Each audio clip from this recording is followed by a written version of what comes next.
Today's video is sponsored by Coconut Monkey Electronics for custom handmade pickups in a variety of cool colors and materials and custom rewinds. Check out their website and take their perfect pickup quiz. And remember, when you support my sponsors, you support this channel, and I sure appreciate it. Hey, what's up, dames and daddy-os? Brad the Guitarologist here. In this video, I have a very rare 1954 Danelectro made Silvertone 1341. There are some catalogs you can find online for Silvertone items, and this only appears in one catalog, and I think it was the spring and summer catalog of 1954. I have sold this to a customer a while back, actually a couple years back, and he's brought it back to me to have me look at it. I can't recall exactly what I did to it, if anything, before he bought it. I would have to kind of look back at my notes, and they're kind of buried at the moment, so what I'm going to do is just open it up and see what all was done. I do know that I couldn't have done very much because it still has the two-prong cord on it, so I'm thinking whatever I did was minimal. Something's not working right, so I don't know if it's a tube, I don't know what it is. So we'll troubleshoot this. If that sounds like something you'd be interested in, please stick around. Well, first let's just kind of get a look at the cosmetics. I haven't had this thing in quite a while, so we may as well look it over. I've got a cool Silvertone logo down here, which is painted on. We have some very nice tweed here. It has aged in a nice way. Looks good. We have some wear on some of the corners. This is obviously going to be a Danelectro made cabinet, so that means that we have basically a glorified cardboard cabinet, more or less. We have the faux crocodile skin on the sides, which looks pretty nice. New handle on the top, and I think I put this handle on this, if I'm not mistaken. There's our model 1341. Once again, we have one volume control, two instrument inputs, on-off switch, and a fuse.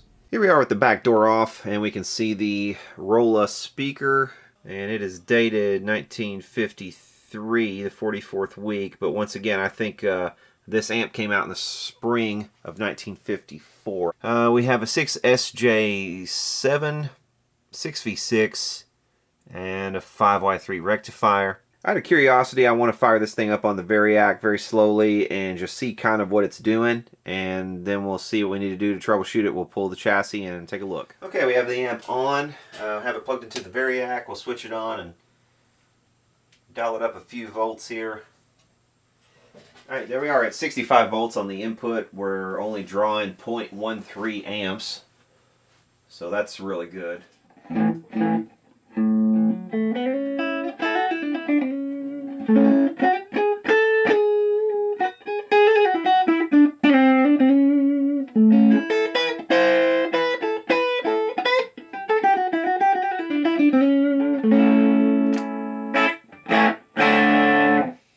Well, so far so good. The output tube socket appears to be a little bit dirty, maybe. He did say it, like sometimes it would make sort of a loud noise and then kind of change. I believe this is what he said. It makes kind of a loud noise.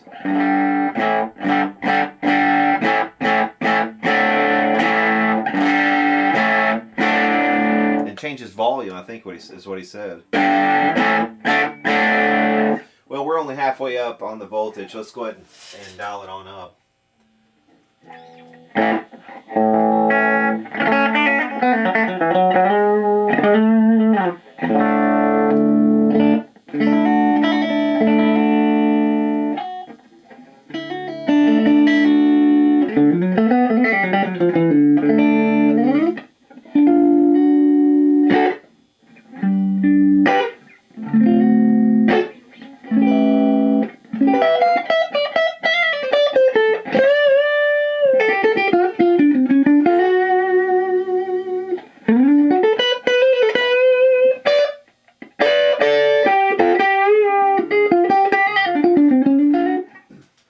I'm dialed all the way up to 120 volts.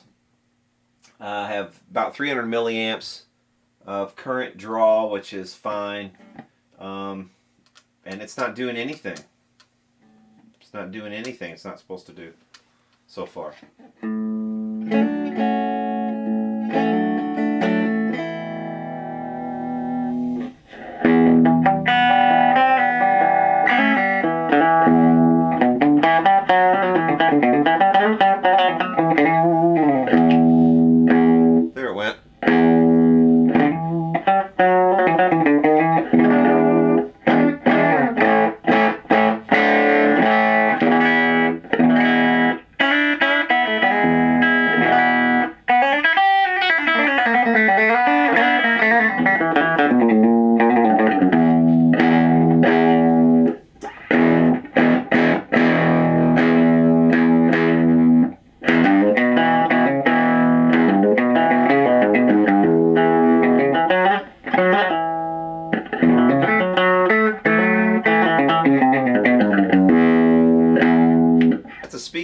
problem.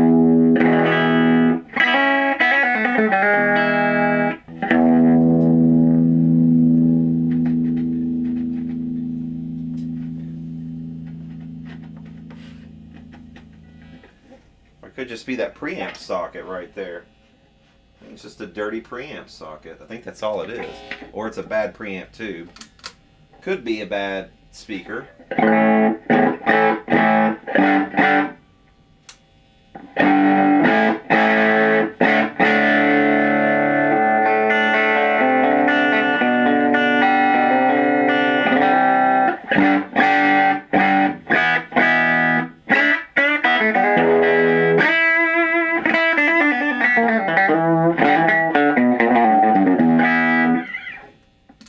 Okay, this one's going to be a toughie because I think I sold this thing about probably almost 3 years ago. He never mentioned there was a problem with it until just the other day. This is one of those instances where, you know, it's a vintage amp. I didn't sell it as a completely revamped amplifier, obviously, because it still has the 2-prong cord on it. I'm just not seeing any real major issues. Every now and then I'll get a hint of something like a little crackle, but that's just a dirty tube socket probably, or it's a 6SJ7 that's, you know, might need a new 6SJ7, maybe even a new set of tubes, period. You know, it's not like I'm offering perpetual warranties on things that I sell, and this thing literally, I mean, I can look it up and see exactly when I sold this thing, but it has been the better part of 3 years. And he did say, you know, he meant to call me when he first got it and found there was a problem or something. He found the problem almost immediately and then didn't want to call or didn't want to bother me or something to that effect, or forgot or something. But still, I mean, if I don't know, what am I supposed to do about it? And in the meantime, if on the flip side, if you have an unscrupulous buyer who takes something from you and then jams on it for 3 years straight, and then comes up with a story that, oh, I wanted to call you but didn't, and now I want you to replace all my tubes, you know, and service the amplifier when that wasn't really part of our original deal. I don't. These sorts of things are always a head scratcher because, I mean, I know what I'm gonna do. If it's something small, you know, obviously I'm gonna take care of it. I'm gonna clean the sockets, clean the jacks. The speaker seems okay, but every now and then I do see a little bit of a fartiness. But that's an old Rolla for you. I mean, this has got a tiny voice coil. It's from 1954. It's an old, very old speaker. So, I mean, it's just the way it is, man. With old speakers, sometimes you got to change them. And you know, if that is the case, and plus I have a video showing where I demonstrated this thing. I put it on full bore also when I demonstrated. I cranked it all the way up and was rocking the hell out on it.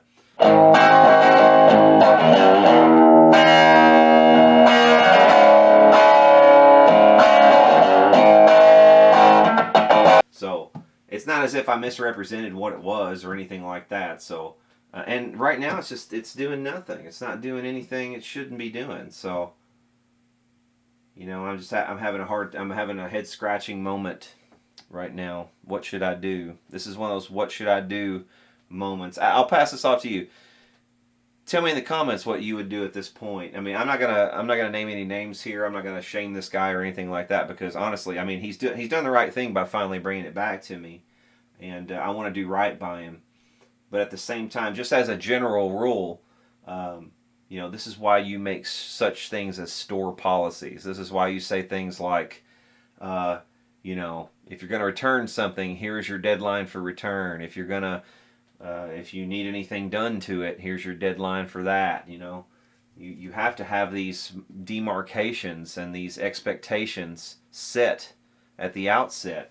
And usually what I tell people when I sell them something, you know, I'm not trying to be all, you know, technical with it. I'm not trying to, you know, I'm just kind of an average dude, really. I think maybe I'm not an average dude now, and that's the problem. I've crossed over from being an average dude who's just buying and selling guitars and trying to fix amps and do these things, and I've kind of entered into a place where I need more policies, and I need to delineate my policies a little more clearly and state them a little more clearly. But usually what I've told customers when they've bought things from me is, you know, I'm not a stickler. If you find something wrong with it, you know, say the next, I don't know, 6 months or something, you know, if you find anything, and that's if I have serviced it. Now this, I don't even recall what I put in the ad, and I don't recall whether or not I serviced this one, because this was during a time when I wasn't yet even filming my services and putting them on YouTube. I was filming the demo parts, but if I had to change anything or fix anything, I wasn't filming any of that. I didn't think anybody wanted to see it, to be honest. I didn't think anybody would watch it. So this is kind of a weird thing, but I think what I'm going to do now, because this thing has been running fine. It's still at 120 volts on the input with about 320 milliamps, about the same as it was earlier. It's up slightly, but not alarmingly so. I did have a little bit of a moment there on the preamp tube where it kind of was getting a little scratchy, and the output tube as well, but I kind of wiggled both of those, and that has stopped. So I you know, I don't know. I think the idea when I had this thing was that it was a fairly rare amp, and I didn't want to do too much to it. But I think I found this. It was basically sitting up on the wall behind a counter at another music store, and I walk in and and I looked around. They really didn't have anything I was interested in, and then I was kind of you know, I guess looking at pedals or whatever in their little display, and then I noticed this thing up on the wall, and I asked about it. I was like, how much for that amp? And they said, oh, that's just for display. It doesn't work, you know, this and that, and it wasn't for sale. I was like, well, you know, that's exactly the sort of thing I'm interested in, and here's, you know, because I fix them and stuff, and I explained to them that, you know, if they would sell it to me, that I would, you know, fix whatever needed to be fixed, if anything, and put it back into service, and they eventually did sell it to me. So I think I may have done some small service to this. I just don't recall. Anyway, enough jibber jabber. Let's open it up.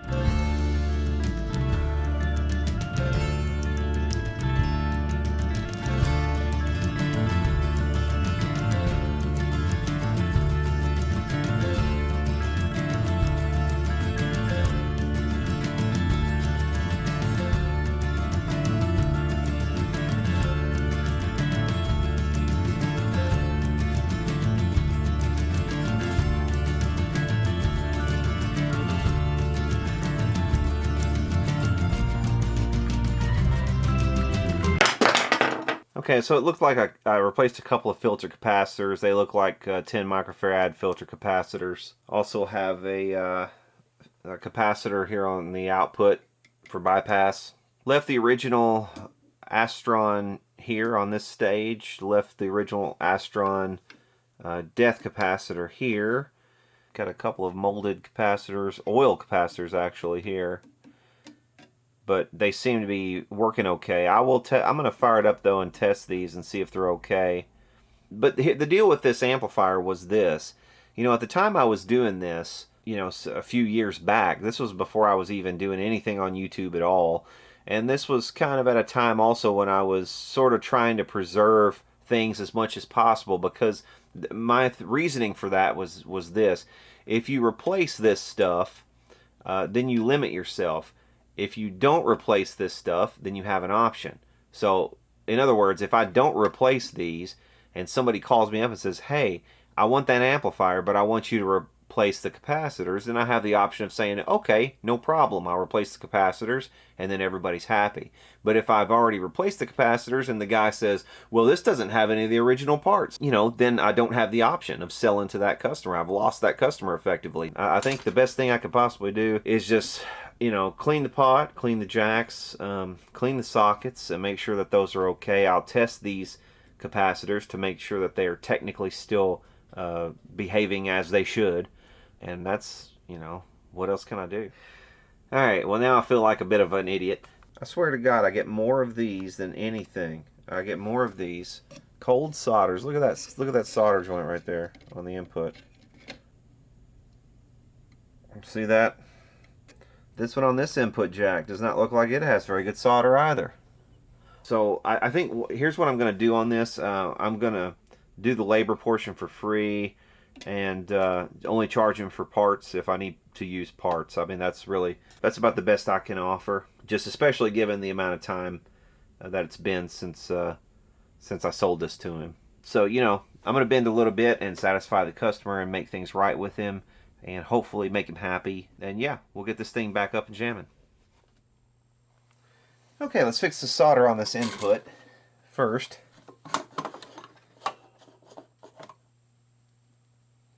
A situation like this where I have old solder on there, I don't bother removing it, but what I do is just leave my iron on there for a second longer and let some of the old dust and stuff burn away.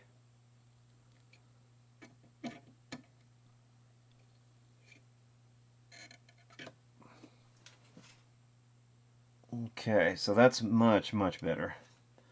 I'm going to do the same thing over here on this one.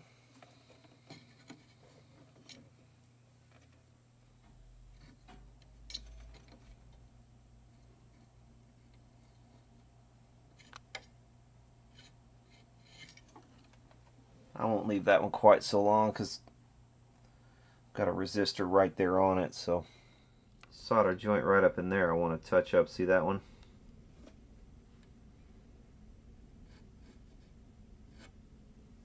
Okay, so that one's a little better too now.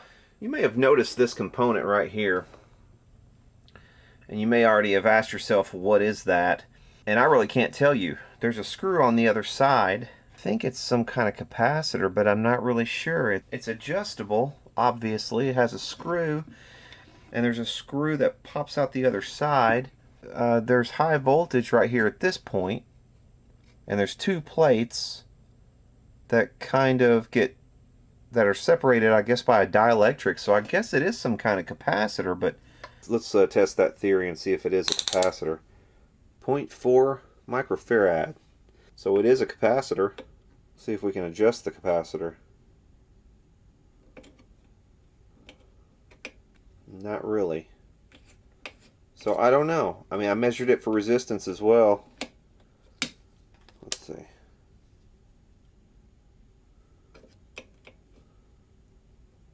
And that's changing on its own. It's doing that because because I'm measuring in parallel with a cap here. But no matter what I do to turn this, it doesn't really. I can turn it either way, and it's still just going down. So it's not affecting resistance either. So what it is doing exactly, I have no idea. Okay, let's clean these input jacks.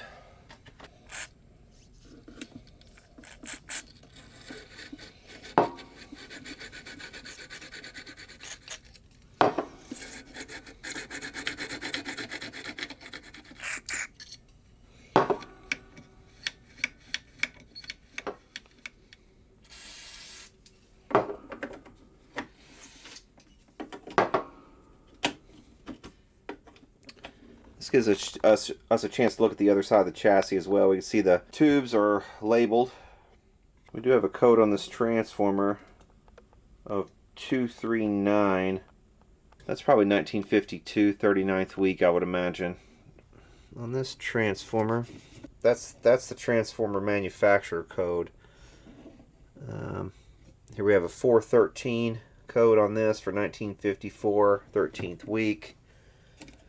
We have a 413 on the rectifier, and we also have a 413 on the power tube. Alright, it's time to give this thing a test. I'm going to start out with my Telecaster.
Alright, so that is a 1954 Silvertone model 1341. Hope you guys have enjoyed this video. If you have, please hit subscribe down below and also hit the bell to receive all notifications. And for now, y'all take care.